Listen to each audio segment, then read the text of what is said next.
It's one of the busiest travel days at the Salt Lake City International Airport since the pandemic first began. But what does busy really look like? We'll show you coming up. Plus, new details on the disappearance of Utah's monolith. What federal officials are saying about this mystery near Moab tonight. Utah's restaurants and bars are struggling, and they're asking Congress for help, the message they're trying to send. And see how one man has spent much of his life turning one Salt Lake City business into a religious shrine.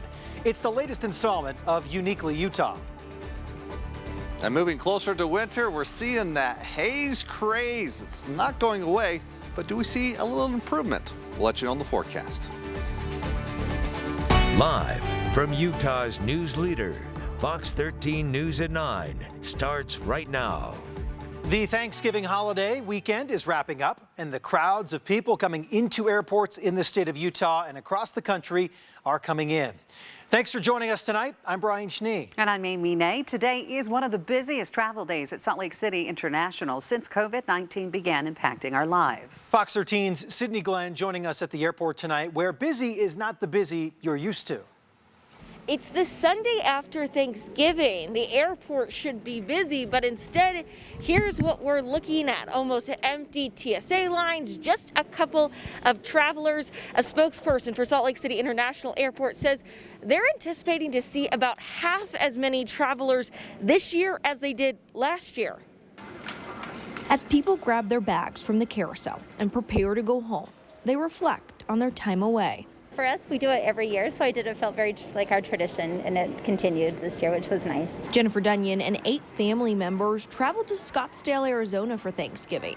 My youngest is 10, and then we had our grandparents with us as well. Them and many others traveled with extra precautions as the CDC asked people to stay home. We just took all the precautions that we could. We had a really small gathering with family in Oregon. And so we felt pretty good about traveling. Sunday was one of the busiest days at Salt Lake City International Airport since the pandemic first began, with an estimated 13,000 to 14,000 people traveling. That's about half of the more than 26,000 that traveled the same day last year, an airport spokesperson told us. I thought a lot of people would still travel this year. The airport wasn't empty, but it wasn't the busy one many are used to at the end of a holiday weekend. We got through security in like 5 minutes, and there was like no one really around, so it's kind of eerie. Across the mountain region, AAA predicts air travel was down close to 50%, while car travel was actually up slightly compared to last year.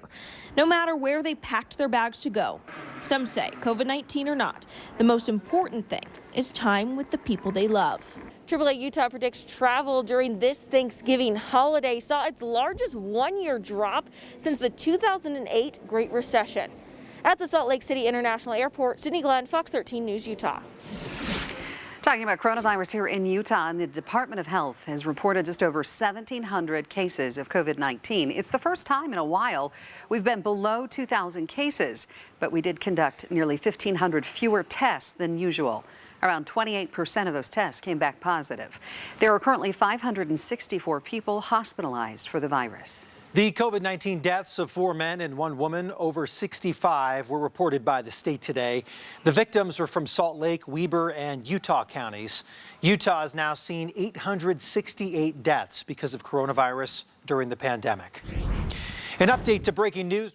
Last night, authorities in Juab County are revealing more about a homicide investigation. Police now believe Michael Causey, the victim of this deadly shooting, was drinking with the 2 suspects in a truck in the West Desert before his death. According to court documents, a fight broke out between one of the suspects and the victim before the other suspect fired the fatal shots. The suspects told investigators they left the body there in the desert where they'd been drinking before they went back to Nephi. Both suspects face a number of charges, including murder and desecration of a body. In Grand County, a California man is dead after falling about 400 feet. Search and rescue crews say the 23-year-old man was speed flying near Mineral Point before he died. Crews had to wait until daylight Saturday morning to recover his body. The victim has not been publicly identified. In Davis County, staff at the local jail saved an inmate from a suicide attempt this weekend. First responders immediately provided care to the 29-year-old man and took him to the hospital. The Davis County Sheriff says he is relieved the inmate's injuries were only minor and hopes for a swift recovery. We do want to make sure to mention that if you or someone you know is struggling, you can call the number you see there on your screen. It's the National Suicide Prevention Lifeline, just one of the many resources out there. That number is staffed 24 hours a day, 7 days a week. Now to a developing story. Utah small business owners are pleading for help tonight. Yeah, they fear drastic consequences with this pandemic that only continue through the winter and with no economic relief in sight. Fox 13's John Franke shares the bleak outlook many of these businesses now face. There's a number of us that are on the verge of collapse. So we're operating at about half of what we normally do. It's not sustainable. We won't last through the winter like this. These three Salt Lake small business owners are feeling the exact same sting caused by the COVID-19 pandemic. We've basically fallen on the sword. From Sean Nevis's Water Witch Bar to Amelia England's Dolcetti Gelato to Mike Askerlin's Alibi, the hospitality industry is careening into a dark winter. We are losing hundreds of dollars every day even being open, just trying to maintain shifts as best we can for our current employees. But at this point, it's not looking like we'll be able to make it through the winter doing that. These three small businesses have been joined by about 90 others to create the Save Utah Jobs Coalition. We're not looking for handouts. They are begging Utah Senators Mitt Romney and Mike Lee to support a targeted stimulus bill during the lame duck session of Congress, a bill that would allow them to keep employees on the payroll. Frankly, we need it months ago. We're all running at a loss. Salt Lake County Councilmember Shireen Gorbani is spearheading the effort. Utah jobs are on the line. People pay their rent, they eat with these jobs in our music venues, in our restaurants and bars all across the state. Restaurants and bars have cut back on capacity and reduced hours to slow the spread of COVID, all while taking a financial hit. The message should be loud and clear that this is an emergency. They feel they've done their part to help the community. We want to respect that guests want to quarantine, they want to stay home. Now they're waiting for help in return. What we're looking for is additional assistance so that we can, number one, safely operate and also take care of our employees who are our families. It's assistance they fear can't wait much longer. I would be so depressed to see it all just disappear after this. Before the impacts on the Main Street economy can't be reversed. I don't know if you'll see the same Salt Lake City on the back end of this if we don't have some sort of relief before we reach before we regain our full capacity. And the restaurants and bars say we can all help this holiday season by giving a gift card as a gift this Christmas. They say in late spring or early summer when this pandemic is hopefully behind us, people can use that and keep these restaurants alive. In Salt Lake City, John Franke, Fox 13 News, Utah. Breck Bolton in the Weather Center tonight. Breck, we're looking ahead to more ski resorts trying to open up this week.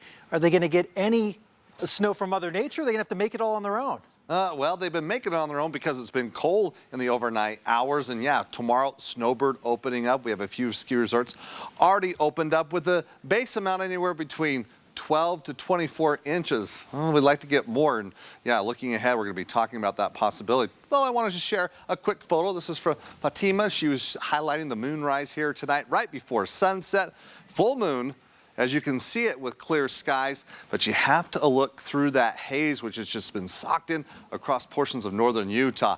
Evidence of the inversion, yes, visibly we saw the haze, but take a look at the high temperature in Provo, 39 degrees. Up in Park City, we saw temperatures above 40 degrees. So yeah, when you have temperatures in the higher terrain warmer than what we're finding in the valley floors, you know the inversion is in place and becoming worse with a stronghold, especially across northern Utah. As we take a look at the highs statewide, slightly above normal. We got up to 47 degrees in Cedar City, 49 in Moab, upper 50s in St. George. Again in Salt Lake City, a little bit warmer than what we found in Utah County.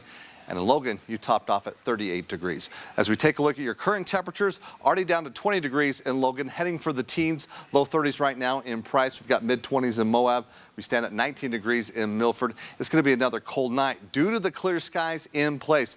Just a few high clouds moving through west central Utah.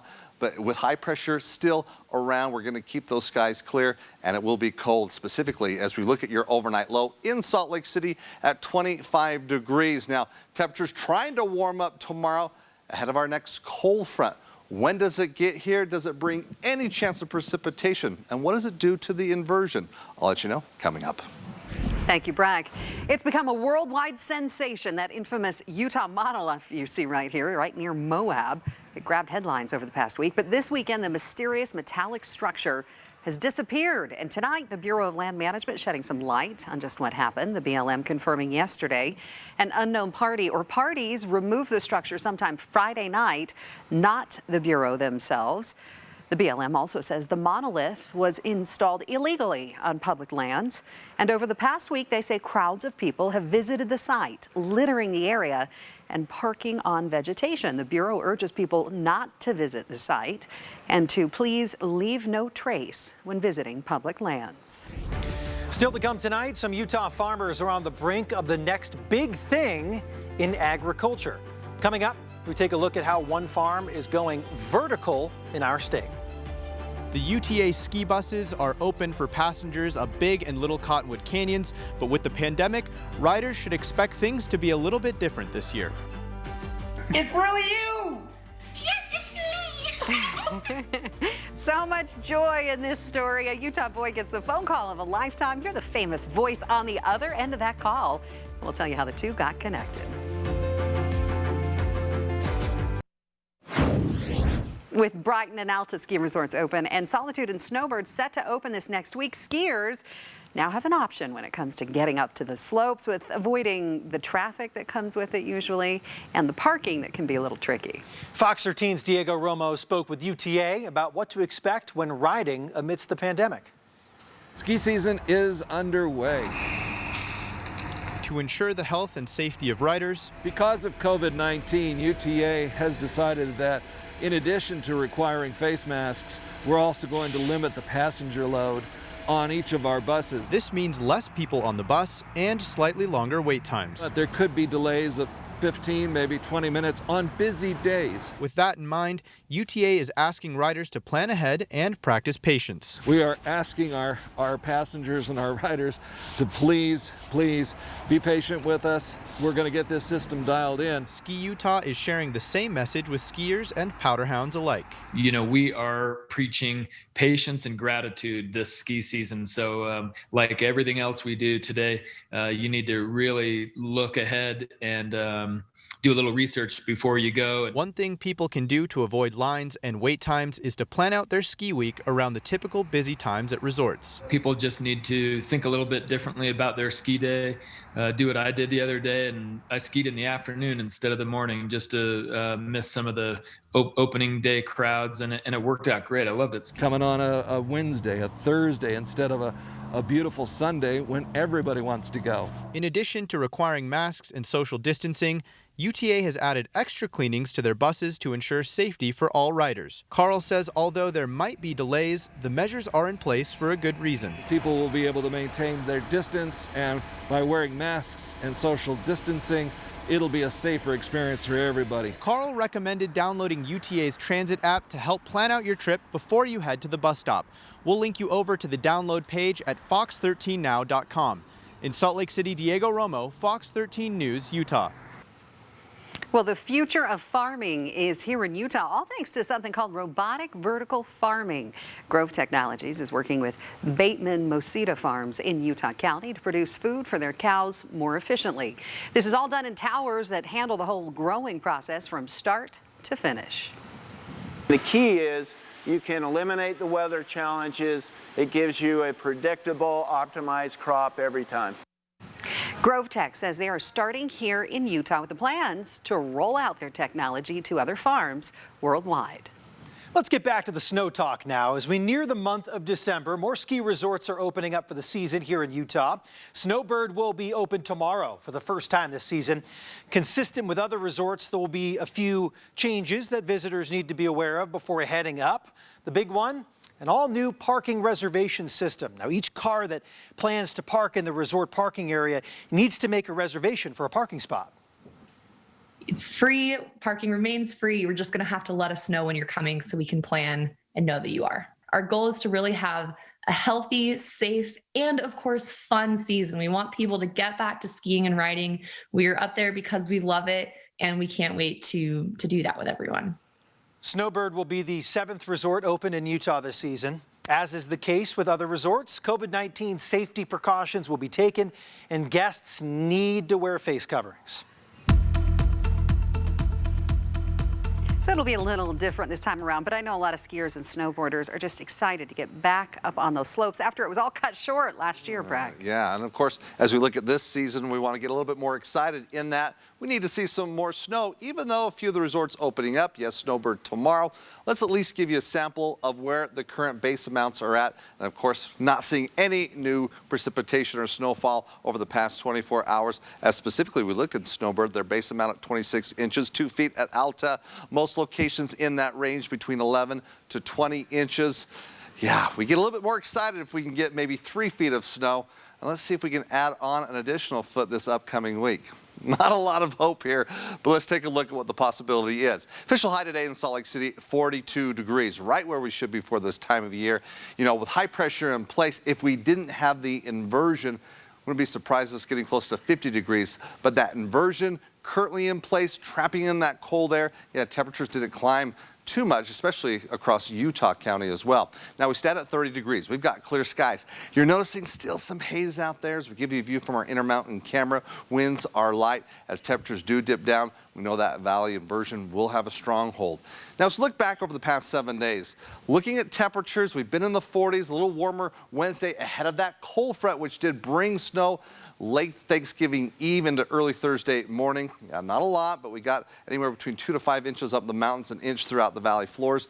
We've seen a little bit of a climb back up though, but notice from Saturday to Sunday, even though we had higher pressure today, temperatures cooling off due to that increased haze where, yes, we're showing you the current situation at moderate levels there, but really Salt Lake, Utah County, you're beginning to move into the unhealthy category, which that's where we'll be at tomorrow. The hope is on Tuesday, though, we start to see some more green dots, especially across extreme northern Utah with this approaching cold front. Let's talk about this cold front and what it will do. Well, tonight it's clear, and we're going to keep it clear heading into tomorrow. So what we saw throughout the weekend, we're just carrying it over to start the work week off.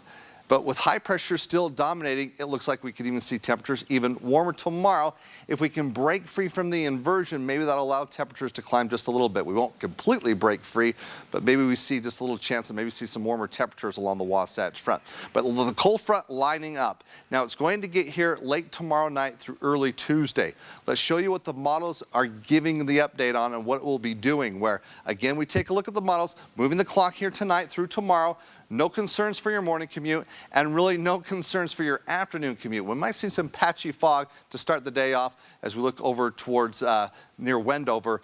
But all in all, we start to see some clouds pushing their way through late Monday night. Notice you're not seeing any blue, which would indicate snow. Potentially we see that in Wyoming, and we keep it in Wyoming over towards Colorado, and nothing sweeps through except for the cold air. So it's a dry cold front. As it continues to push further southward, it will drop temperatures. If it gives us cold enough air above, it allows that cold air from the surface to kind of lift and mix out. That is the hope. So we will see some improvements Tuesday into Wednesday. We don't get rid of the haze completely. We need a stronger storm to do the trick there, but hopefully getting us back to maybe we're more of in a situation of being good rather than moderate or unhealthy. But because it's not a strong storm, we know that valley haze will set up quickly once again.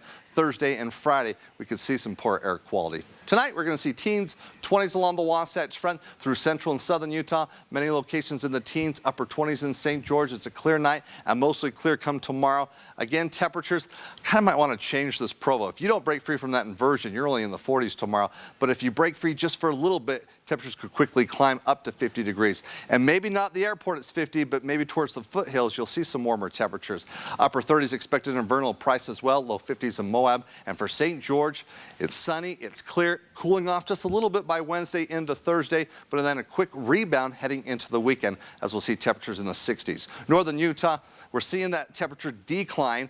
Sunny Tuesday, that cold front hits, dropping temperatures to the 30s, and then slowly warming back up into the 40s, knowing that we're going to see some hazy sunshine as we look towards the end of the weekend. So we're not changing up, and again, no big storms on the way. Thank you, Breck. See you in just a few minutes. Still to come, Utah's approach to economic development may get a facelift under the state's next governor, Spencer Cox. We'll take a closer look. And don't forget, when you can't watch Fox 13 live, you can watch us streaming online for free on Roku, Fire TV, and Apple TV. Just search for Fox 13 on your device. We'll be right back. Plans are in the works on Utah's Capitol Hill to rework how the state handles economic development. As Fox 13's Ben Winslow reports for us, growth, transportation, infrastructure, and incentives will all be scrutinized. At a recent meeting of the Utah State Legislature's Interim Workforce Services and Economic Development Committee, Governor-elect Spencer Cox outlined his economic goals. Further strengthening a business ecosystem which has helped Utah business and industry create the greatest economy in the country. We want to ensure low and fair tax burdens for all Utah businesses, along with a light and sensible regulatory environment. The governor-elect and the legislature are working to form a joint commission that would oversee statewide economic development plans. I think being able to engage all the stakeholders in building a coordinated effort across the state really has such potential for allowing Utah to not only lead as we have been doing for the last decade, but to really lead and show the rest of the nation how you do this well. Politically, it's also a reset on relations between the legislative and executive branch over how to handle one of Utah's biggest things, the economy and growth. Let's have a shared vision, let's have a shared mission, and let's make sure that all of those actors are accountable in delivering on that vision. The commission would not only deal with urban growth, the impact on quality of life and the need for responsible growth is really important to us, but rural Utah as well. It's something lawmakers have complained about. We can't get jobs in rural Utah. We need those now, and I like the strategic support of that, and I will be all in. The governor-elect also wants to deliver on a campaign promise, revisit incentives the state hands out to lure businesses to Utah. We've also considered how to recalibrate our direct-to-business incentives, something that I know has been a little bit controversial in the past and something I've been outspoken on, the need to change the way we do incentives in this state. That's something lawmakers are willing to discuss. We need to tweak that. Everybody knows it. And we just need to adjust it because today's needs are not the same needs of 10 years ago or even 5 years ago. We're talking billions of dollars at stake, and of course the devil's in the details on what this Economic Development Commission will actually do. It'll be unveiled in the 2021 legislative session that begins in January. On the Hill, Ben Winslow, Fox 13 News, Utah. Their voter participation rate went from single digits to high double digits. What if voting was as easy as doing it on your phone? It's been tested here in Utah, but is it secure? We're diving into how it works. And are we any closer to getting some kind of second stimulus package from the feds? We'll get you up to speed when we come back.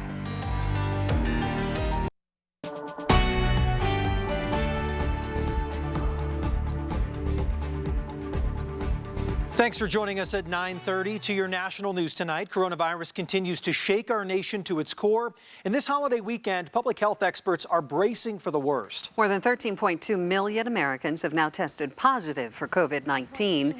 And the death toll now tops 266,000. It is pushing city and state leaders to impose tighter restrictions to try to stop the spread of the virus and prevent hospitals from caving under the pressure. Well, COVID hospitalizations hit another record high on Saturday with more than 91,000 people being treated for the virus. The U.S. Surgeon General urging people to follow health guidelines. It's going to get worse over the next several weeks, but the actions that we take in the next several days will determine how bad it is or whether or not we continue to flatten our curve. Meantime, Democrats and Republicans are still at odds with each other over another coronavirus relief bill.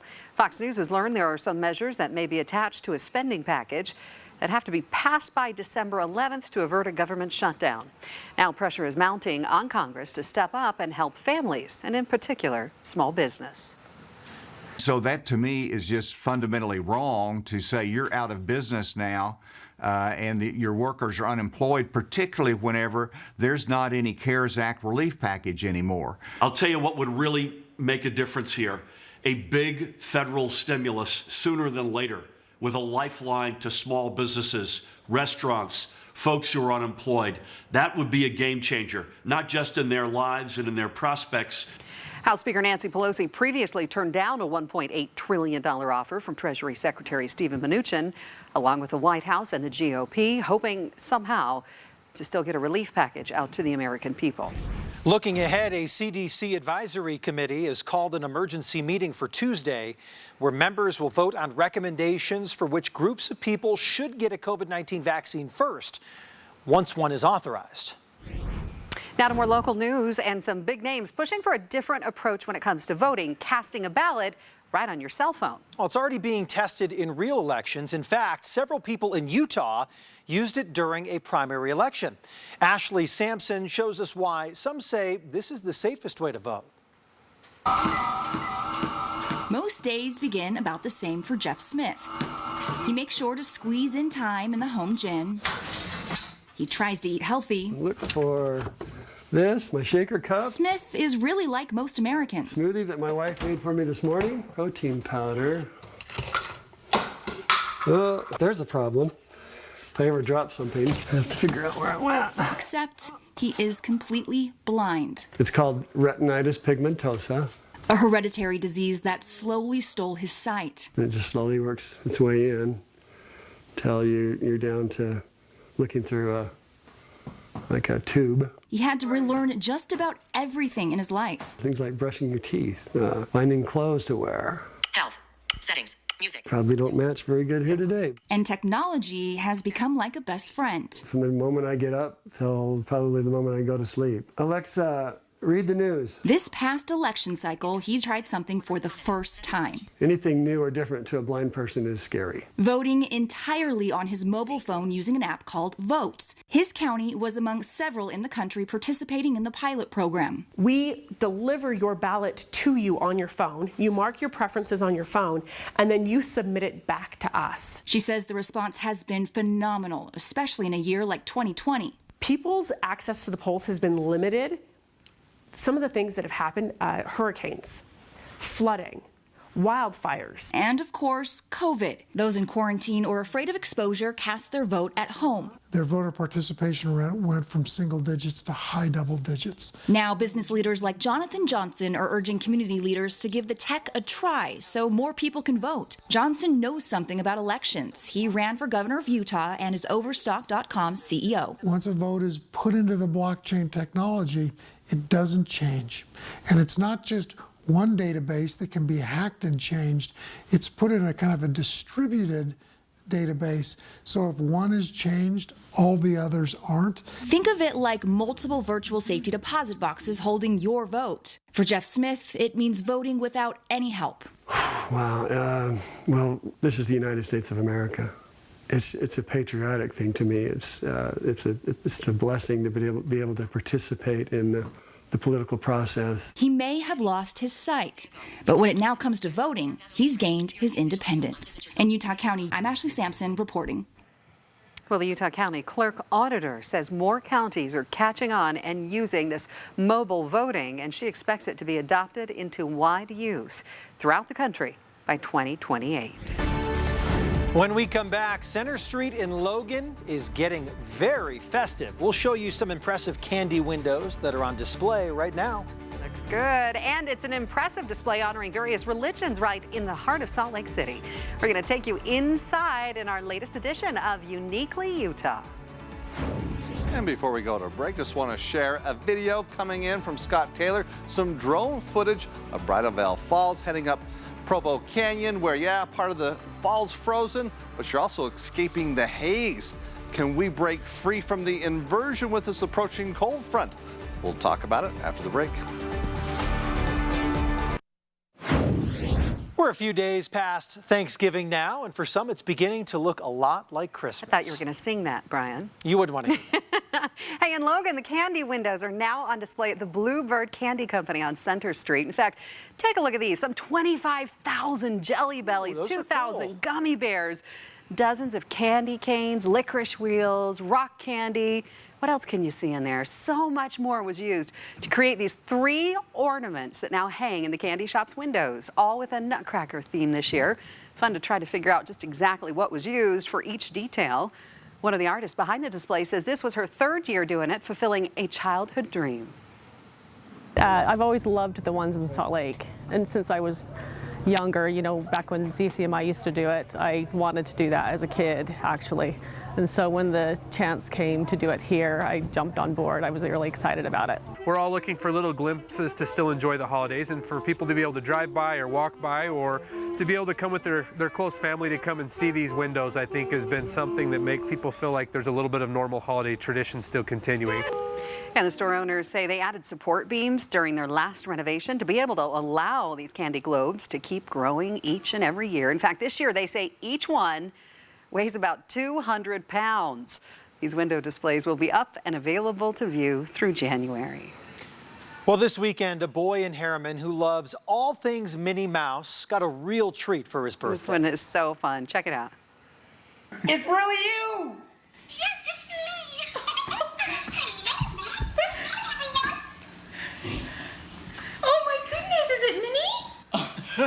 Sorry, hold on. I'm losing my mind right now. Max Brown got the phone call from his favorite Disney character on Friday. Max's mom put the message out to a local Facebook group in Harriman for help to make her son's birthday a little extra special, and she got a lot of support. One thing led to another, and Max got a phone call from the voice actress that plays Minnie herself. This last year, all he's talked about is his only wish for his birthday is he wanted to actually answer the phone and talk to Minnie Mouse. So I wasn't really sure how I was going to pull that off, but It really pulled off. And he's smiling ear to ear. Max also got a Disneyland-themed birthday cake, and this drawing of Minnie Mouse made just for him. How cool. Can't help but be happy for him. Coming up next, one man has spent decades turning his father's body shop into a kind of sanctuary. It's a uniquely Utah you don't want to miss. And later in sports, the new AP poll. I'll show you where BYU is at right now. Plus, what would you do with all four quarterbacks out of commission? Perhaps play the backup left tackle, maybe a reserve safety? That scenario is very real today for the Broncos against Taysom Hill's Saints. Back in a bit.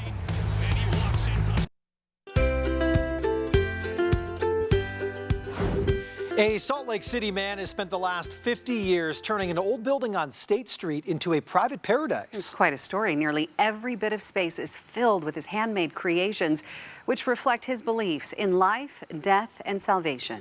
Fox 13's Todd Tanner has this rare peek inside in this latest edition of Uniquely Utah. From the outside, it's hard to imagine all that is inside. That's your Heavenly Mother holding her baby. Though there are clues. Made it look different. Raphael's church school or Christian school is probably unlike any church or school you've been to before. This is all my artwork. This is Raphael Plesia. When people get a hold of me, I want to come in here and show them what I can to teach them about God. And these are some of his creations. It's my way of letting people know what really happened in the Bible. While the Bible focuses mainly on male characters, Moses, Christ, Matthew, Mark, Luke, and John, they didn't make her a saint for 300 years. Raphael is particularly interested in females found in religious text and tradition, like the Virgin Mary and Saint Bernadette. The Catholics don't talk about it, right? But here's a description of her. In Mormonism, they talk about you have a Heavenly Mother. They say that but they say you can't talk about her. Whether you're in agreement or not, well, I'm just letting them know that you're not told things correctly, and you need to know that. This is where Raphael's interpretations come alive. When Satan comes along, then she wants to hide the baby. So she crawls in the mouth to hide. And so if you look in there, you'll see what I'm talking about. Decades ago, these walls housed his father's auto parts store. I grew up here. By 1970, the shop had relocated, it was handed over to Raphael, and he expanded the building. Lift high the cross. Da, da, da, da, da, da, da, da, da, da, da. You ever heard that one? He's added subterranean tunnels and dug deep enough to hit groundwater. Here you're looking down into the entrance into Satan's hell section. Of course, water doesn't stop Raphael. He just incorporates it into his art. Have you any idea how much time you've given of your life to create this space? A lot of it. many years, because sometimes I've worked 12 hours a day, sometimes 15 hours a day. Once you've crossed the waters of hell, there's still heaven to ascend to. See, this didn't exist. The top of the building has been expanded with windows illuminating a celestial scene. If you look way up, you look, there's the cross with people looking down at you from heaven. They are looking down on you, and everyone up there is someone I knew. My grandmother's up there, Shirley's up there, my brother's up there, my father's up there. In his father's will, Raphael is granted the use of this building for the rest of his life, but the property ultimately becomes a donation to the Shriners Hospital.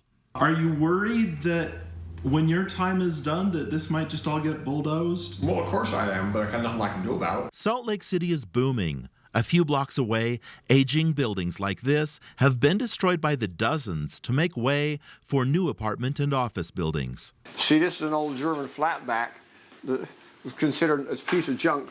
Repairing musical instruments was one of Raphael's professions during his working years. So I put it together, and you can see what's on the back, just to show that it can be done.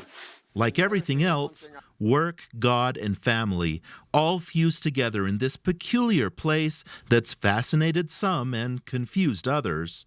Not that many people get in these days. Some people just want to come in to see if they can take anything. Todd Tanner, Fox 13 News, Utah. Wow, and now we all know what's behind those doors inside that building. Who would have thought, right? Never knew that. Wow, it is uniquely Utah. All right, Breck, we want to talk about the weather right now. You know, I would say snow is uniquely Utah. We've got some of the best snow on earth. So where is it? It is uniquely Utah, and right now it is kind of unique to get it, where we've been sparse here over the past several weeks. And because of that, with these cold temperatures, we're seeing that valley haze building in. I took this shot coming down from Little Cottonwood Canyon. Yeah, it just socked in. We want this air quality to improve, but we need the storms. As we look at air quality right now, noticing extreme northern Utah, we've moved from the good situation to moderate concern levels as we go from Brigham City through Ogden. Layton, though, seeing some orange. That's unhealthy. Also through Salt Lake County, seeing kind of a balance between yellow and orange, and that's the situation through Utah County. So moving to tomorrow with high pressure in place, doesn't look like things will be changing as we look at the air quality, and we're going to be holding on to some sunshine as well. Temperatures currently 20s in Ogden as well as in Provo, low 30s in Salt Lake City. It'll be chilly at night, very similar to what we've been experiencing. But speaking of the inversion, what is it? We always need to kind of give you the explainer to start the season off, where as we do have these cold temperatures socked in and it pools into the valley floors, well, that cold air gets trapped and we actually find temperatures warming up as we move up in elevation, which is inverted, because typically as you go up in elevation, the air cools, but in an inversion situation with that cold air trapped in, it's like a ceiling, and it traps all the pollutants in. We see the development of that haze, and that's what we've been experiencing here, especially over the past 2 or 3 days. Satellite radar showing, due to the high pressure, we're keeping it clear tonight and through tomorrow as well. Not a cloud around. Now we'll see a few clouds as we're waiting the arrival of our next cold front in its position right now, moving to the Pacific Northwest. This cold front is not packing a lot of moisture. It will bring in some colder air, and we need it to be cold enough above so that the cold air that's trapped kind of lifts up and mixes out. But again, having more confidence if it was a storm that would bring precipitation, some wind, those 3 ingredients really do the trick, at least clearing out the valley haze for a period of time. We might get some relief on Tuesday, maybe into Wednesday, but looking at that haze to quickly return, especially as we go into Thursday and Friday. So your hour-by-hour forecast as we look for tomorrow, again, starting off sunny, clear, cold, warming up. Now, with the high pressure in place, if we didn't have the valley inversion, I would definitely expect to see temperatures in the 50s along the Wasatch Front. But like we saw today in Utah County, it was difficult to even get out of the 30s. But hopefully we get a little bit of a break. Upper 40s is what we would get then in Salt Lake City, low 50s in Provo. But near the airport in Provo, again, if that cold air is trapped, we might only be getting up into the 40s. Low 50s expected with confidence there. Statewide, these are your forecast highs. We're going to hold on to the 30s in Vernal and Price. And for St. George, as I said before, long-range models showing no storms coming into play. And that's pushing it up until about December 10th. So first week and a half of December looks to be dry. Now that's out there. I get it. We'll kind of update you to see if there's any big changes. But right now, these models are agreeing that we don't see any big shift in the storm cycle and not changing the weather pattern here as we move through the week, as we'll see that little bit of a cool down due to the cold front. We're in the 30s and 40s, slowly rebounding back in the low 40s as we head into the weekend, but expect to see some hazy sunshine as we get the haze tomorrow, but hopefully a little improvement as we head into Tuesday and Wednesday. We saw some bizarre history this afternoon here on Fox 13. On a normal week, Taysom Hill starting his second NFL game would be the story, but try being Denver and finding out 24 hours prior to game time that one of your quarterbacks had tested positive for COVID-19 and that the other 3 QBs on the roster were all ineligible to suit up after coming in contact with that infected one. It would be hard to even make something like that up. Start with the BYU product, who is anything but impressive through the air, but he does waltz in right side, 7-0 Saints in the second. As for Denver, they would give the game ball to a wide receiver on the practice squad who spent a little time under center in college at Wake Forest. The direct snap here to Philip Lindsay goes awry. The Ute product, Garrett Bowles, with a game-saving tackle on Quan Alexander. Taysom later finishing, though, his 4th rushing touchdown in 2 games now, 17-0 Saints at the half. As for Hinton, he finished 1 of 9 for 13 yards through the air. Picked twice as well. C.J. Gardner-Johnson has it. You got to give it to the rookie, though, for giving it his best shot. New Orleans ending the game with a couple of Latavius Murray touchdown skips to win the game, 31-13. The greatest ever against the best right now. Patrick Mahomes representing the new generation of quarterbacks against Tom Brady and the Bucs today. What a launch. Tyreek Hill. He was a man-child in this one, over 200 yards in the first quarter alone. 75 right there from Mahomes, then a 44-yard score following suit. Get ready for some serious showmanship this time. Hill near the sideline or not, burns the safety. 6 for the touchdown. Many more style points coming for that end zone flip. 17-0 Kansas City after one 20-10 game in the third. Hill still looking for that hat trick. He gets it right on point from Mahomes, but don't rule out a Brady comeback. The Buccaneers attempting one in the fourth to a wide-open Mike Evans, his second to the core of the quarter to make it a 27-24 game. Just over 4 minutes left, but the Bucs need a stop. Only fitting that Mahomes finds Hill to end it as the Chiefs improve to 10-1. Who saw this coming? The Raiders heavy favorites at the Falcons, and yet it was Atlanta with the butt whip and Matt Ryan beating the contact to Calvin Ridley. Las Vegas trailing 16-3 at the intermission, but after that it was really all Falcons. Terrible pass, Derek Carr. Nobody catching Deion Jones, more like Deion Sanders. 67-yard return. Ito Smith adding 6 more in the fourth as the Raiders, after nearly upsetting Kansas City last week, just get blown up 43-6. And the top 8 remain the same in the AP poll, including BYU at 8. The Cougars, who are off this week and at this point have a bye next week as well, are also 8th in the coaches poll. Brian, coming up. Oh, we'll be right back, actually. Finally for you tonight on Fox 13, kicking off a new tradition in Cedar City. The Utah Shakespeare Festival is now officially turned on the lights for the holiday season. They even had Santa help them with it. The big guy arriving via chopper right there. That was on Main Street, thanks to SUU Aviation. More than 100,000 lights now sparkle, many set to music throughout Main and Center, right to the festival's front door. It's a tribute to festival founder Fred Adams. One organizer said the lights are a reminder that they're still here working toward a brighter future in the day that curtain goes up again. Wow. Looks incredible. Skip the sleigh, Santa. Just use the chopper. Very cool. Hey, thanks for watching Fox 13 News at 9. Don't go anywhere. Quickcast is next, then Sports Page, so stick around.